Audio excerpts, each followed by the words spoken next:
Good morning students. हम vertebrates discuss कर रहे हैं बेटा। वर्टिब्रेट्स के अंदर जो आपको सुपर क्लास बताई गई थी that is Tetrapoda, that means कि इसके अंदर 4 लिम्स होते हैं।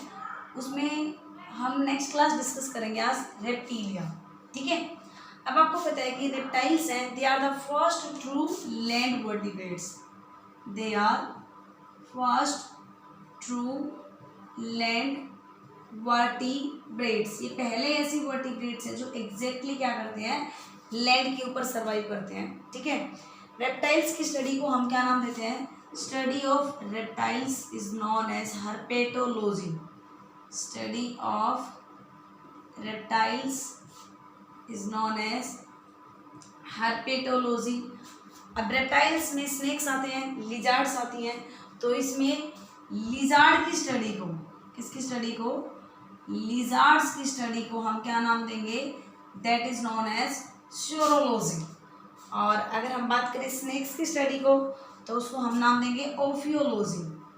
ओफियोलॉजी is the study of snakes. ठीक है, ये कुछ जनरल सी बातें हैं। अब आपको क्या बताया गया कि they are the first true land vertebrates. ठीक है, इनके सक्सेसफुली लैंड के ऊपर सर्वाइव करने के क्या रीजन थे? They are capable to survive, they are the first vertebrate which are successfully to live on land. किस वजह से? बिकॉज अगर हम उसकी रीजन्स को जाने तो क्या क्या रीजन्स थे बेटा? सबसे पहली बात तो क्या थी? Because of horny scales. इनकी बॉडी के ऊपर क्या प्रेजेंट होती हैं? हॉर्नी स्केल्स होती हैं जो उनको एडवर्स एनवायरनमेंट से प्रोटेक्ट करके रखने का काम करती हैं। सेकंड थिंग क्या थी कि इनके अंदर जो फर्टिलाइजेशन है वो इनसाइड द बॉडी होगा, तो इस वजह से इनसाइड फर्टिलाइजेशन होने की वजह से जो इनकी डेवलपिंग है ऑर्गेनिज्म है या फिर इनका जो एग है उसको प्रीडेटर से कोई हार्मफुल इफेक्ट्स नहीं रहते हैं। और एग की कवरिंग के लिए जब ये ओविपेरस है, ये एग ले करते हैं, तो एग को प्रोटेक्शन से प्रोटेक्ट करने के लिए, एनवायरनमेंट से प्रोटेक्ट करने के लिए, हार्मफुल एनवायरनमेंट से, वहाँ पे क्या होती है? इसके पास में एक शेल प्रेजेंट होती है। Shell present around the egg. Egg के चारों तरफ सेल प्रेजेंट होगी और इनमें फ्लूइड फिल्ड एमिनियन होती है।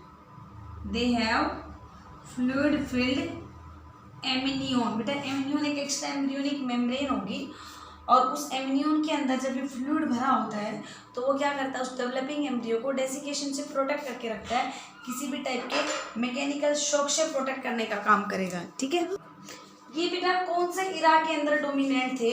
अगर हम जियोलॉजिकल टाइम स्केल के बारे में बात करते हैं तो रेप्टाइल्स की जो डोमिनेंसी है वो कौन से इरा में थी? मीजोजोइक इरा के अंदर। और मीजोजोइक एरिया में ये सबसे ज़्यादा अमाउंट में लैंड के ऊपर देखे गए थे और इस वजह से हम मीजोजोइक एरा को क्या कहते हैं? This is called golden age of reptiles. इसको हम क्या नाम देंगे? This is called golden age of reptiles. Reptiles की गोल्डन एज इसे क्यों कहा गया? Because they are dominant maximally in the Mesozoic era. ठीक है, नेक्स्ट कैरेक्टर हम देखें तो they are cold blooded animals. Cold blooded या हम इनको क्या कह सकते हैं? पोइकिलोथर्म्स कह सकते हैं और या फिर हम इनको एक्टोथर्म्स कह सकते हैं। ये वे ऐसे ऑर्गेनिजम्स होते हैं जो एनवायरनमेंट के साथ साथ अपनी बॉडी के टेम्परेचर को चेंज कर लेते हैं। अगर एनवायरनमेंट में बहुत कोल्ड टेम्परेचर चला गया तो इनका बॉडी का टेम्परेचर डाउन चला जाएगा, हाई हो गया तो बॉडी का टेम्परेचर हाई हो जाता है। ठीक है, जो अपने एनवायरनमेंट के अकॉर्डिंग अपने बॉडी को चेंज कर लेते हैं टेम्परेचर को, उसको हम पोइकिलोथर्म्स या कोल्ड ब्लडेड एनिमल्स या एक्टोथर्म्स एनिमल्स कहते हैं। ठीक है, ये मेनली किसके थ्रू रेस्पायर करते हैं? इनमें जो लंग्स होते हैं they are the main respiratory organs, क्योंकि ये वर्टिब्रेट सारे लैंड पे रहते हैं और लैंड पे मेनली लंग्स ही रेस्पायरेटरी ऑर्गन का काम करते हैं। इनकी बॉडी ड्राई, हॉर्नी और स्केली स्किन्स होती है। ठीक है, body is covered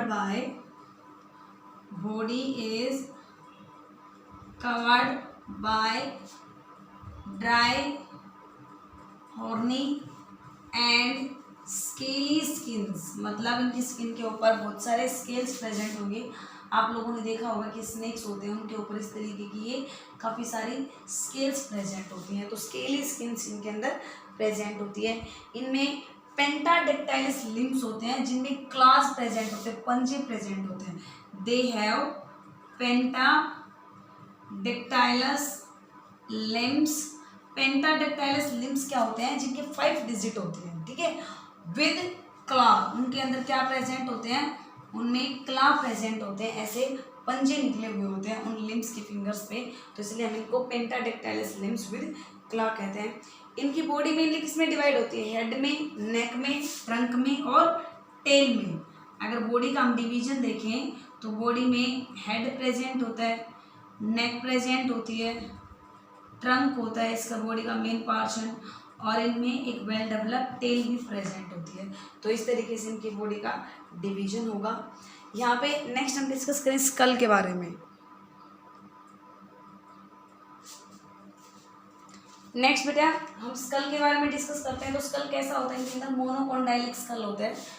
monocondylic school का मतलब क्या होता है, there will be single occipital condyle, ठीक है, सिंगल ओसिपिटल कोंडाइल होगी जिसके अंदर वर्टिब्रल कॉलम है वो इंसर्टेड होती है। अगर इसकी टंग के बारे में बात की जाए तो टंग इज प्रोट्रूसिबल। प्रोट्रूसिबल का मतलब बाहर की तरफ निकल सकती है। And tongue is bifid. Bifid मतलब आगे से इस तरीके से 2 पार्ट्स में डिवाइडेड। आपने कभी देखा हो स्नेक जब बाहर की तरफ टंग निकालता है उसके आगे से 2 पोर्शन में डिवाइडेड होती है, ऐसे बाइफिड टंग होती है स्नेक के अंदर। एलिमेंट्री कैनाल है वो एक कॉमन चैम्बर होता है जिसके अंदर ओपन करते हैं, जिसका नाम होता है क्लोएका, ठीक है। हार्ट के अंदर 3 चैम्बर होते हैं, लेकिन क्रोकोडाइल को छोड़ के, क्रोकोडाइल्स को छोड़ के बाकी सब के अंदर 3 चैम्बर्ड हार्ट होते हैं। अब क्रोकोडाइल के अंदर हार्ट कैसा होता है, 4 चैम्बर्ड हार्ट देखने को मिलता है। This is the exceptional. Crocodile, alligators and gavials. Crocodiles, alligators and gavials, ये तीनों ऐसे ऑर्गेनिजम्स हैं, ये क्रोकोडाइलस ऑर्डर में बिलोंग करते हैं। इन सब के अंदर 4 चैम्बर्ड हार्ट होगा। Foramen of pansy. Foramen of pansy एक टाइप का क्या होता है, होल लाइक स्ट्रक्चर होगा, एक अपर्चर होता है, एक पोर होता है जो लिजार्ड की और क्रोकोडाइल के हार्ट में प्रेजेंट होता है, ठीक है भाई। कई बार आपको इस तरह की स्टेटमेंट गिवन हो सकती है कि भी foramen of pansy is found in the heart of amphibians, reptiles, birds या मैमल्स, या फिर हो सकता है कि आपको ऑर्गेनिज्म का नाम देके पूछा जाए। स्नेक के पास दोनों स्केलेटन होते हैं, exo as well as endoskeleton. Limbs हैं वो स्नेक में नहीं होते। एक पैडल लाइक लिम्स, ये भी एक इम्पोर्टेंट स्टेटमेंट है। पैडल की तरह एक लिम्स प्रेजेंट होता है किसके अंदर, टर्टल में। टर्टल भी रेप्टाइल से बिलोंग करते हैं। नेक्स्ट आता है बेटा sternum. Sternum is the chest bone जिसे कहते हैं। वो स्टर्नम वेल डेवलप होती है सारे के सारे वर्टिब्रेट्स में, सॉरी सारे के सारे रेप्टाइल्स में, बट स्नेक में और चिलियंस में ये स्टर्नम अपसेंट होगी। काफ़ी सारे स्ट्रक्चर हैं जो स्नेक में अपसेंट होते हैं, जैसे कि आईलिड का अपसेंट होना, और अभी आपको बताया कि यहाँ पे स्नेक में लिम्स हैं वो अपसेंट होते हैं, स्टर्नम है वो अपसेंट होते हैं, जो टंग है वो बाइफिड होती है। तो ये कुछ यूनिक कैरेक्टर बन जाते हैं इस तरीके से स्नेक के, जो स्नेक के ही अंदर होते हैं स्पेशली। इसके बाद नेक्स्ट हम देखें आरबीसी के बारे में। जैसे हमने एम्फीबियंस में देखा था कि हर किसी के अंदर आरबीसी अलग अलग होती है, तो यहाँ पे आरबीसी कैसी होती हैं, ओवल होंगी, बाई कन्वेक्स होंगी एंड न्यूक्लिएटेड होंगी। Oval, by convex and nucleated हमसे बिल्कुल डिफरेंट होती हैं। जब आप मैमेलिया के अंदर पढ़ेंगे तो उसमें देखेंगे हमारे अंदर इन्यूक्लिएटेड आरबीसी होती है, बाई कन्वेक्स ना होगी, कैसी होती है, बाई कनकेव होती है, बट यहाँ पे इस तरीके की आरबीसी में देखने को मिलेंगी। नेक्स्ट एक्सक्रीटरी सिस्टम में if you talk about the kidney, तो यहाँ पे किडनी कैसी होती है, मेटानेफ्रिक होती है, और they are mainly uricotelic organism because they excrete out uric acid. इनके अंदर वाटर की डेफिशिएंसी होती है, तो ये अपनी बॉडी के अंदर वाटर को कंज्यूम करने की कोशिश करते हैं, वाटर को कंजर्व करने की कोशिश करते हैं कंज्यूम की बजाय। तो वाटर की कंजर्वेशन कब ज़्यादा रहे, जब यूरिक एसिड को एक्सक्रीट आउट किया जाए। आपको पता है ना कि सबसे कम अमाउंट में वाटर चाहिए होता है यूरिक एसिड को एक्सक्रीट आउट करने के लिए। तो किडनी कैसी होगी, इनके अंदर मेटानेफ्रिक किडनी होगी and they will be uricotelic organism. Uricotelic organism वो होते हैं जो यूरिक एसिड को एक्सक्रीट आउट करेंगे। तो किसको एक्सक्रीट आउट करते हैं, ये यूरिक एसिड को एक्सक्रीट आउट करते हैं, ठीक है। नेक्स्ट हम देखेंगे कि इनमें क्रेनियल नर्व्स कितनी होती है। क्रेनियल नर्व्स कितनी होती है भाई, इनमें 12 पेयर क्रेनियल नर्व्स होती है। कितनी पेयर्स होती हैं, 12 पेयर्स क्रेनियल। क्रेनियल मतलब जो ब्रेन से अराइज करती हैं, तो क्रेनियल नर्व्स 12 पेयर होंगी, लेकिन स्नेक के अंदर क्रेनियल नर्व्स होती है 10 पेयर। कितनी होती है भाई, 10 पेयर क्रेनियल नर्व्स होंगी स्नेक के अंदर। नेक्स्ट ये एक्डाइसिस शो करते हैं।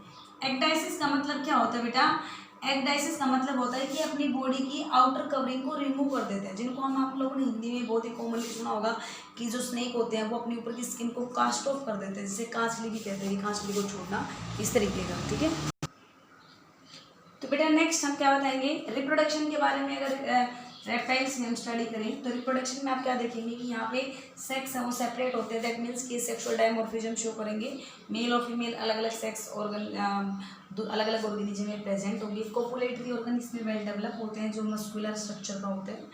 फर्टिलाइजेशन विद इन बॉडी होगा, that means we can say internal fertilization. कोई मेटामॉर्फोसिस नहीं होती। मेटामॉर्फोसिस का मतलब क्या होता है कि वो फिनोमिना जिसमें जो लार्वा होता है वो अडल्ट में चेंज करता है, तो जो प्रोसेस होती है चेंज होने की उसको मेटामॉर्फोसिस कहते हैं। यहाँ पे ऐसे टाइप की कोई मेटामॉर्फोसिस नहीं है। ऐसा नहीं है कि जो लार्वल स्टेज है या लार्वा होता है या वो अलग होता है अडल्ट से, धीरे धीरे यंग वन होगा वो धीरे धीरे same as it is adult के अंदर चेंज हो जाता है। उसके स्ट्रक्चर में कोई रिडक्शन या कोई डेवलपमेंट नहीं होती है। डायरेक्ट डेवलपमेंट होगी। डायरेक्ट डेवलपमेंट है, इसका मतलब उनके अंदर क्या एब्सेंट होगा, लार्वा एब्सेंट होगा। ठीक है, यहाँ पे जो क्लीवेज होगा वो मीरोब्लास्टिक होता है। बेटा दो टाइप की क्लीवेज होते हैं। मान लो एक सेल है, ये सेल इक्वली डिवाइड करके दो पोर्शन में डिवाइड कर जाती है, कंप्लीट डिवीजन हो तो इसको हम बोलते हैं होलोब्लास्टिक क्लीवेज। लेकिन अगर इसी सेल के अंदर डिवीजन इस तरीके से होता है तो उसको हम क्या नाम देते हैं, this is short of meroblastic division. ठीक है, तो ऐसा डिवीजन होगा। इनके अंदर पेरेंटल केयर एब्सेंट होती है। एक बार एग को लेकर दिया गया, उसके बाद में जब वो हैच हो जाते हैं तो वो इंडिपेंडेंटली रहेंगी, उसको पेरेंट्स हैं वो कोई भी केयर प्रोवाइड नहीं करते हैं। ओवी पेरेंट्स होंगे, दैट मीन्स कि क्या ले करते हैं, एग ले करेंगे। और इनके जो एग होते हैं दे आर मैक्रोलेसिथल। मैक्रोलेसिथल का मतलब मॉडरेट अमाउंट के अंदर उनके एग में योग प्रेजेंट होगा, और एग के चारों तरफ एक कैल्शियम कार्बोनेट की बनी हुई शेल प्रेजेंट होती है, जिसको हम कैल्केरियस सेल्स कहते हैं। और इस टाइप के एग को क्या नाम दिया जाता है भाई, क्लियोइडिक एग। क्लियोइडिक एग मतलब जिसके अंदर का जिसके चारों तरफ कैल्केरियस शेल प्रेजेंट हो, to protect them from the adverse environmental condition. तो these are the some important characteristics of the class Reptilia.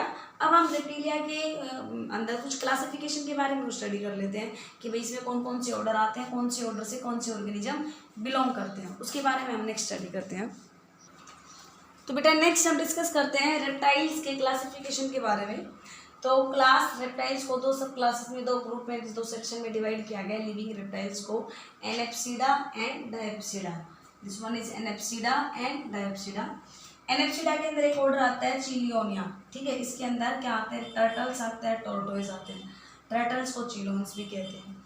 अब डायप्सिडा के अंदर जो ऑर्डर है वो तीन ऑर्डर होते हैं, रिंकोसिफेलिया, स्केमाटा एंड क्रोकोडिलिया। रिंकोसिफेलिया के अंदर ऑर्गेनिजम्स फेनोडोन आते हैं। तो स्केमाटा ऑर्डर है, इसको दो सब ऑर्डर में डिवाइड किया गया है, लेसेटिलिया एंड ओफियडा। ठीक है, लेसेटिलिया में सारे के सारे लिजार्ड्स आती हैं और ओफिडिया में सारे स्नेक्स आते हैं।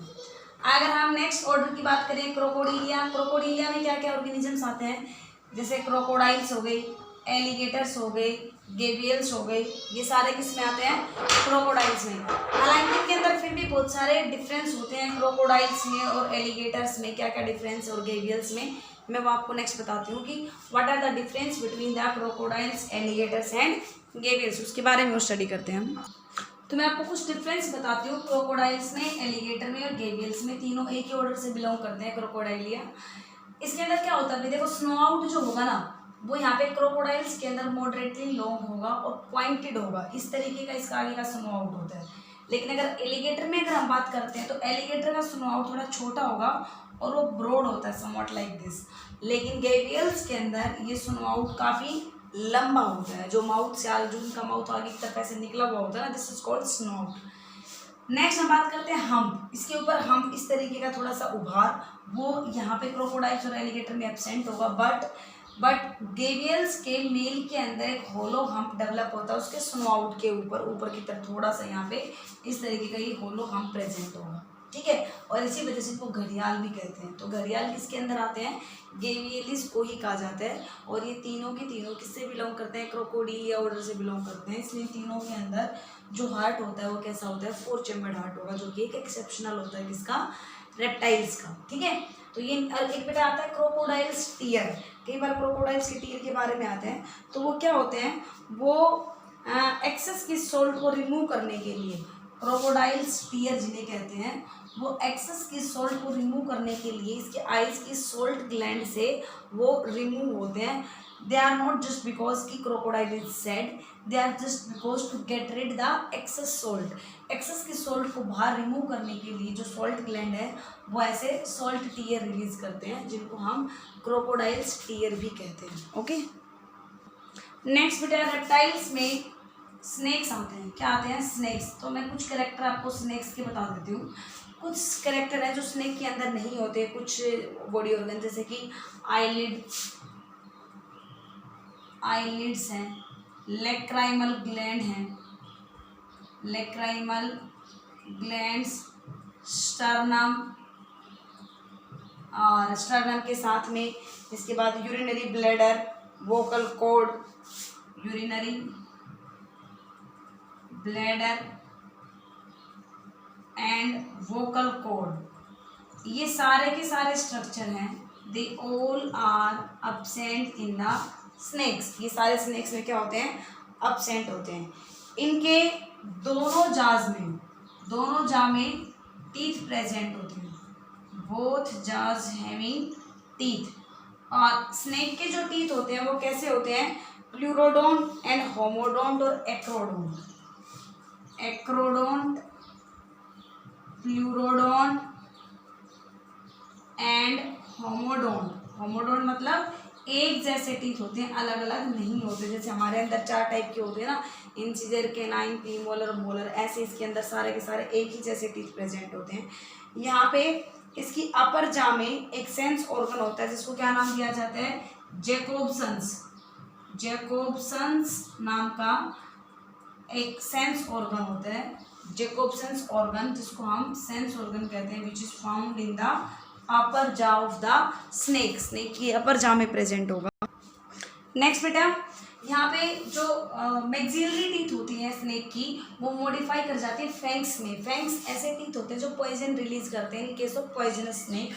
और जो पॉइजनस स्नेक में जो पॉइजनस ग्लैंड होते हैं वो कौन से ग्लैंड की मॉडिफिकेशन होते हैं, सलाइवरी ग्लैंड में। कौन सा, पैरोटिड सलाइवरी ग्लैंड। आप लोगों को पता होगा, 10th में भी आपने पढ़ा होगा कि सलाइवरी ग्लैंड 3 टाइप के होते हैं, parotid salivary gland, maxillary salivary gland and sublingual salivary gland, sorry mandibular, maxillary नहीं मैंडिबुलर।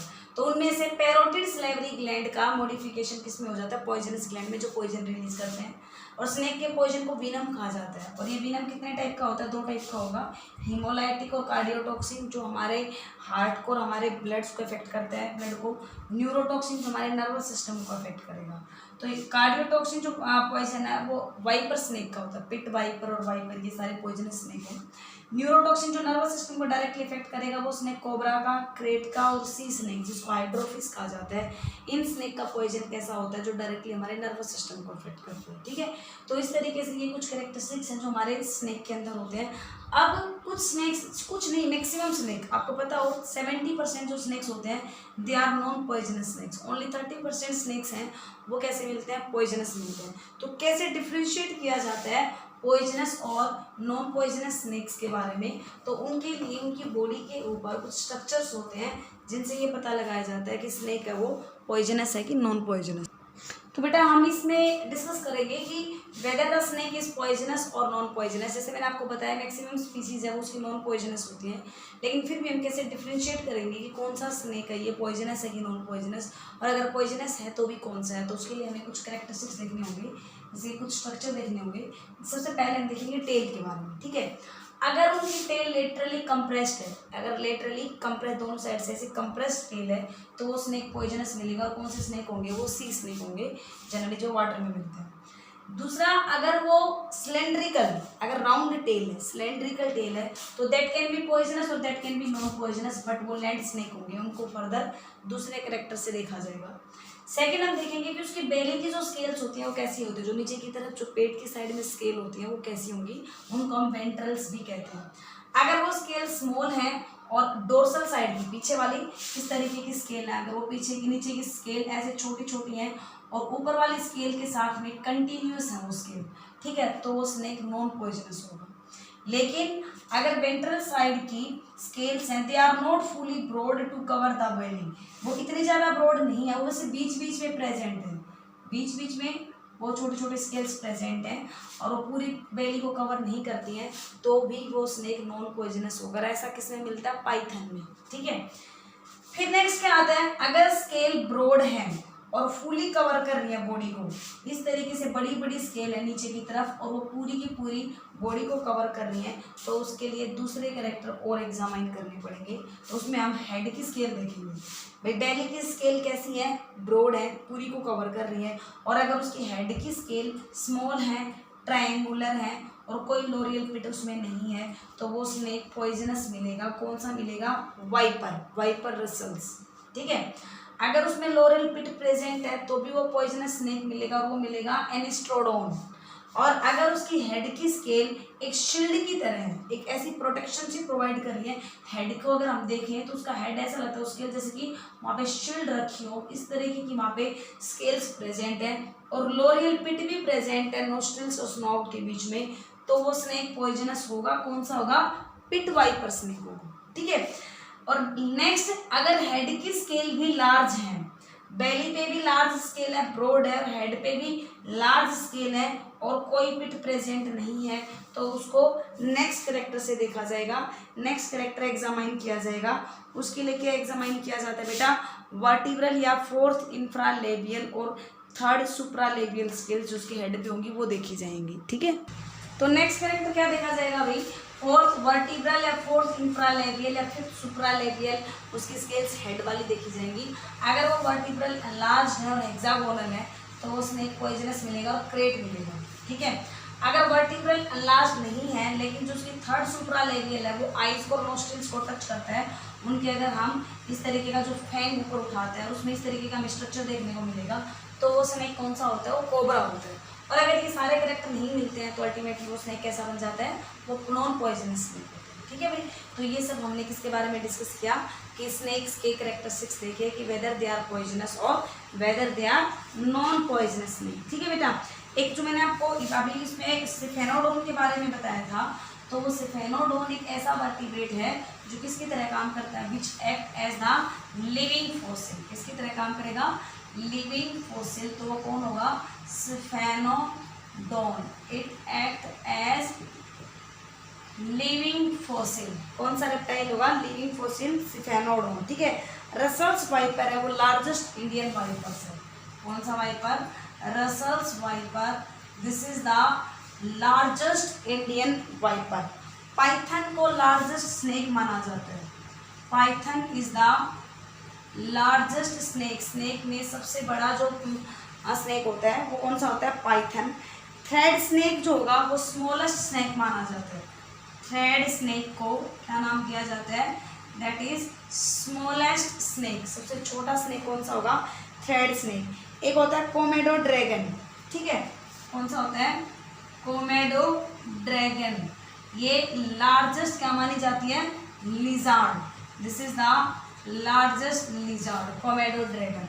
और बेटा जो हाइड्रोफिस है वो पॉइजनस सी स्नेक होता है, हाइड्रोफिस, तो सी स्नेक्स में जो पॉइजनस है वो कौन सा, हाइड्रोफिस, मैक्सिमम में से सी स्नेक पॉइजनस मिलते हैं। तो this is all about the reptiles, उनके अंदर हमने जो भी स्नेक्स थे, क्रोकोडाइल्स, हम सबके बारे में स्टडी किया। नेक्स्ट वाली वीडियो में हम एव्स के बारे में स्टडी करेंगे, तब तक मेक श्योर करें कि आप लोग रेप्टाइल्स वाली वीडियो अच्छे से स्टडी कर लें। ओके बेटा, थैंक यू स्टूडेंट्स।